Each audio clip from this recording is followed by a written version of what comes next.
Umarangkada na ang campaign period para sa kauna-unahang parliamentary election sa BARM. Tatagal hanggang October 11 ang campaign season. Nag-abiso na rin ang COMELEC na mahigpit na ipagbabawal ang mga sumusunod, pamamahagi ng anumang donasyon galing sa kandidato, paggamit ng Special Security Forces o Private Army, paggawa ng bagong posisyon at pagkuha ng bagong empleyado sa anumang government agency nang walang pahintulot ng komisyon.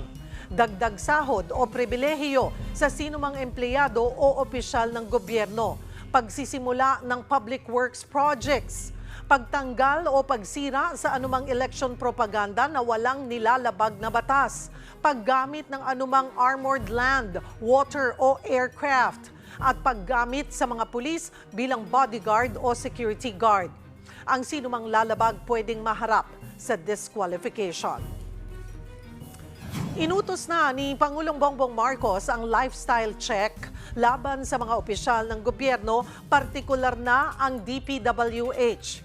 Kaugnay pa rin yan ng maanumalyang flood control projects. Para pag-usapan yan, makakasama natin DPWH Secretary Manny Bonoan. Magandang tanghali po sa inyo, Sec. Salamat po sa oras. Magandang tanghali, Cheryl, at magandang tanghali din po sa ating mga taga-subaybay. Eto na po, babantayan ng taong bayan yung lifestyle check. Sec, paano po ba isasagawa ng DPWH ang lifestyle check sa inyong mga opisyal? Well, open naman po yung mga records namin actually dito sa DPWH, sa San may mga sinasubmit naman ng mga stand-in over the years. So, open po nito. Makikita naman po siguro kung whoever is going to investigate o mag-check, magla-lifestyle check sa mga tauhan namin dito sa DPWH po. So, welcome naman po. At we will make open all the records actually of our officials po. Pero maliban po sa records na mayroon na po kayo, ay ano pa pong effort ang gagawin ng DPWH para po maisagawa, makita talaga kung anong klaseng lifestyle mayroon ang officials ng DPWH? I have also created po yung anti-corrupt practice task force po na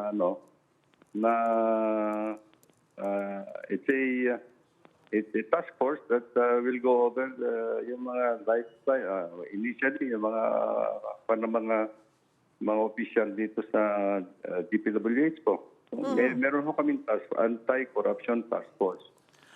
Meron na po ito dati pa? Hindi po. Ngayon pa lang? Very recently na po. Okay po.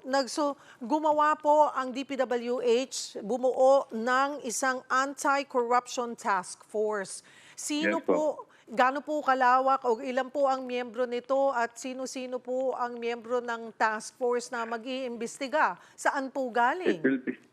It will be headed po dito sa with yung undersecretary po namin for technical services, so is in charge for internal audit, at saka kung lahat po ng involved, may technical member, may legal member from the legal service, at from other bureaus po para kompleto po yung pagsasagawa ng investigasyon if that would warrant po. Pero po baka mapuna na ito pong miyembro ng task force ay mula din sa loob, mga kapwa DPWH authorities, officials. Wala ho bang balak na kumuha ng third party para mas, sabihin natin na mas talagang patas po ang pag-iimbestiga? Kung meron we would welcome po yung third party pag-iimbestiga ng nandiyan naman po yung Commission on Audit. Yung Commission on Audit are undertaking na po yung mga investigations on especially yung mga areas where there are suspected fraudulent projects. Ganun. So nandiyan na po yung Commission on Audit. They are now undertaking po yung investigations po nila. Sabi niyo po ay very recent itong pagbuo ng Anti-Corruption Task Force. Ito po ba nabuo in connection doon nga po sa mga ito nung nagsimula mailabas itong mga anomalya sa flood control projects? And plus, hindi lang po, dun sa kwan nito, I think hindi lang sa flood control kasi ang namin dito, but the entire kung ano man ginagawa po ng DPWH po. Kailan po ito nabuo, Sec? Very recently lang po. So we just formed the task force. No? So it was after the SONA of the President. Yes po. Opo. And so far po ay ilang opisyal na po ang iniimbestigahan. Saan po nagsimula yung pag-iimbestiga ng Anti-Corruption Task Force? Ang una po dito kasi is Anti-Corruption Task Force will be based on the documents that will be submitted to them actually on the basis of yung pinadala ko namin na mga validation teams and audit teams doon sa mga suspected projects, may mga suspect projects na napupuna rin po ng ating presidente. Especially po dito sa may Bulacan First Engineering District, dito rin po sa may Mindoro, may yung mga ibang nagsusumbong, dito rin po sa Iloilo, meron din po. So all this, kung meron kaming information about yung mga projects, ito po, kinukuha na kaagad yung validation team namin dito and then yung task force nito will do all the necessary investigations. So will be filing actually the charges po siguro that will warrant after the documentation has already been consolidated. So mga regional engineers, district engineers po ang sinimulan ng imbestigahan. Tama po ba, Sec? Yes po. Yes. So isasama na po. Yung mga suspected, yung mga perceived anomalous projects po especially. Kagaya po ito yung very recent sa Batangas po, si District Yun din Engineer po. Calalo raw po. Yes po. Yun din po. Si Caralo naman po, we have actually issued yung yung preventive suspension and yung show cause order and then ganon din po sa mga tao doon sa sa Bulacan, suspended na po yung preventive suspended na yung mga tao doon and lahat ng staff doon sa Bulacan, it's been taken over yung operations by the regional office. Kung sakali pong may mahuling DPWH official na nagpayaman nga ng hindi tugma sa kanilang income, ano po ang magiging kaparusahan? But there's one po dito, I think meron ho yatang process po nito that kung yung unexplained wealth, yung mga ganun po, papupunta rin po sa ombudsman po itong mga kasong to. Di ba yung gano'n? And mga charges will have to be filed against the ombudsman po.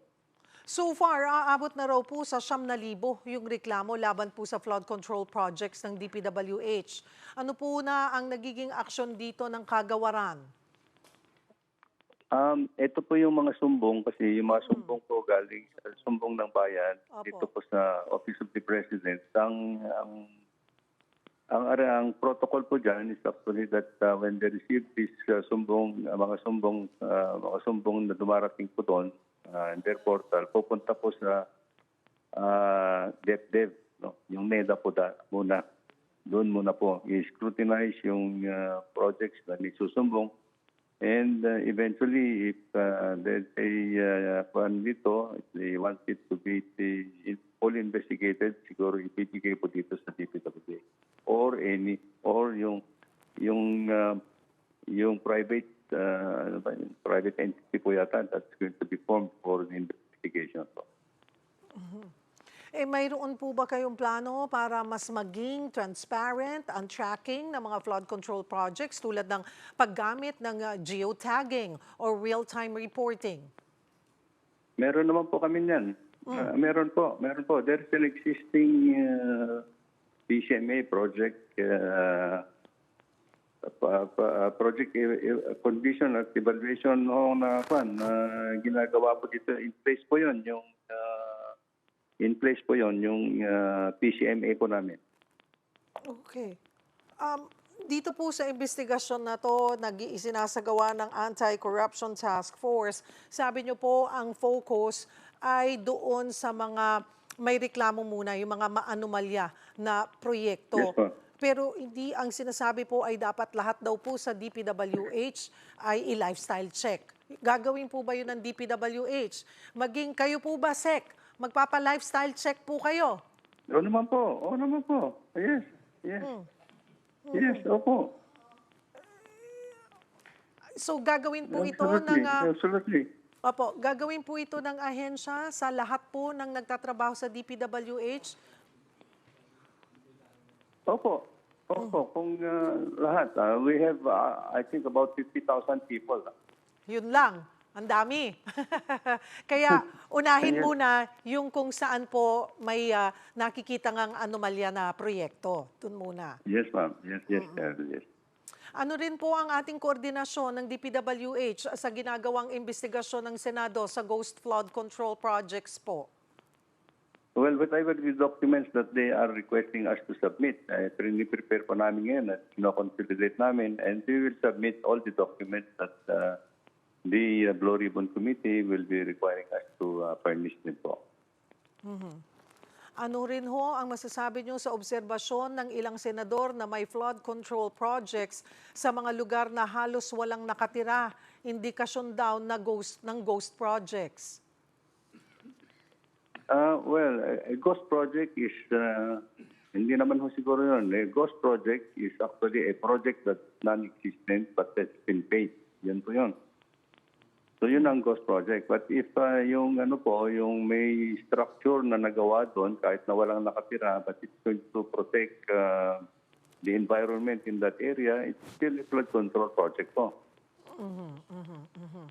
I'm sure that there is a purpose for it actually. Kahit na kung walang nakatira, it's going to protect actually a vast land area na agricultural area na parang hindi mababaha. I think it still is a flood control project to me. Nagbigay po ng pahayag si Senator J.B. Ejercito na dapat mag-leave muna raw po kayo habang isinasagawa ang investigasyon sa issue ng maanomalyang flood control projects. Ano po ang sagot nyo dito, Secretary? Well, as I've been saying, that my services is actually up to the pleasure of the President. So, May yes, yan lang naman po ang masasabi ko doon. Opo, is this something na napag-uusapan nyo pag nagkikita po kayo ni PBBM Secretary? O naman po, yes, yes. Na, yes po. na, Lahat ng issues that issues pertaining to the flood control and everything. hindi So, po, napag-uusapan po. hindi po, yung pong, napapag-usapan nyo ba na, Pangulo, may mga nagsasabi na po na kailangan na po ako mag-leave or sumagi po ba ito sa isip nyo na mag-leave po kayo or bumitaw at naipahatid nyo po? I'm not bringing it to his attention po yung mga ganong issues. I think the President is aware of all this, yung mga ganyang suggestions or anything po. Kayo po, Sec, sumagi po ba sa isip nyo to consider na mag-leave or magbitaw because of ito pong mga lumalabas na anomalya po o mga korupsyon sa inyo pong ahensya? Ang sa akin lang po, I accept accountability but I do not for corruption and I just still want actually to proceed with the instructions of the President to investigate and whoever is responsible in yung mga corrupt practices or ghost projects and we will have to run after them. Yan pa lang naman ang natin, yung ginagawa po natin. Trabaho lang po. Maliban po dito sa pag-iimbestiga at pagtutok sa mga posible nga pong may mga anomalyang proyekto, kahapon po ay nagkaroon kami ng pagkakataon na makausap si Mayor Zamora at may mga nakakarating na po sa kanyang reklamo ng mayors sa iba't ibang bayan na walang coordination ang DPWH. Ngayon, pagbabasihan po natin yung local government code ay nakasaad po doon na ang mga ahensya katulad po ng DPWH na pag may sisimulan, pinaplano or gagawing proyekto ay dapat nakikipag-coordinate sa mga sa mga mayor po natin, sa LGUs. Ito po yata ay something na nakakaligtaan ng DPWH officials. Kinol nyo na po ba ang attention dito ng inyong mga tao under you, Secretary? So naman po, I think, well, the feedback that I'm getting from them is there is some kind of a coordination that is being done at the local level. Pinasasabihan naman nila kung saan yung mayor, kung saan yung project na igagawin namin. There is an initial coordination po doon. Actually, if at all, when a project is going to be implemented in a locality, it's the mayor also who is actually being informed. And yung mayor pa nga kung minsan, yun ang mga bibigay po ng mga trabahador para sa mga project na yan. Almost always, ang mga trabahador po doon sa mga projects are local people din po. To create jobs din po sa kanilang Yes, bayan. of course. And alam po yung mga barangay, municipality. So they are aware of that's a project actually that's being implemented and going to be implemented from the very start. Kailan po kami makakarinig ng at least man lang few names na natapos ang investigasyon like a district engineer, lalo na po katulad po nung nangyari kay Calalo ay mayroon po siyang sinasabi na may mas mataas na tao, may pati yung previous na umupong congressman ay sinasabi niyang may kinalaman doon po sa mga SOP. Well, May mga ganun na po bang pahayag yung mga district engineers? Kung salita niya yan, it's on it's his own responsibility to document it. Mahirap naman yung salita at wala siyang dokumento. I-document niya and I think he should be ready to be answerable for it kung ano man ho yung kahinatnan ang sinasabi po niya. Yun po bang mga... We'll just have to give them also the due process. Opo. Yun po bang mga ibang sinuspend na DPWH officials base po sa kanilang, I'm sure, nakuhanan na rin po sila ng kanilang side, ng kanilang salaysay. Wala po ba silang nasasabi, nababanggit na ibang mga government officials na sangkot? Wala naman po sila nilagay doon sa explanation po nila. I think they're just citing their participation at kung anong sila nga, yung responsibility nila sa paggawa po ng mga projects na yan. And tinitingnan din po namin yung mga involvement ng mga contractors who have been undertaking itong mga anomalous projects with them. Ito po bang isinasagawang investigasyon ng Anti-Corruption Task Force ay open po sa media? Like if we want a copy of nung mga kanilang mga salaysay, ay mabibigyan po ba kami ng kopya? Opo naman, but we'll just have to go through the process muna po. If you give us the time actually to finish everything and then we can to finish all the investigations, then the records after the investigations, we'll make it open po. Okay. Sino po ang head ng Anti-Corruption Task Force, Secretary Bonoan? Si Undersecretary Eric Ayapana po. Alright. Marami pong salamat for taking our call, Secretary Manny Bonoan ng DPWH. Magandang tanghali po sa inyo.